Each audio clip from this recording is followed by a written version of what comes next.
Hi, I'm Matthew Pierce, and today I'm going to show you how to make it so people can find you on Facebook.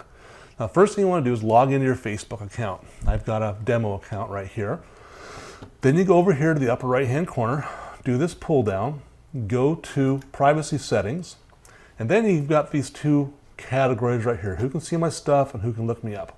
What you want to do is edit this and make it public, or at least friends, so that you are visible, people can find you. But if you put it as public, then anybody can search for it and find you. Now, who can look me up? Kind of two things you want to do here. One, you want to set it so that everyone, or at least your friends or friends of friends, can find you.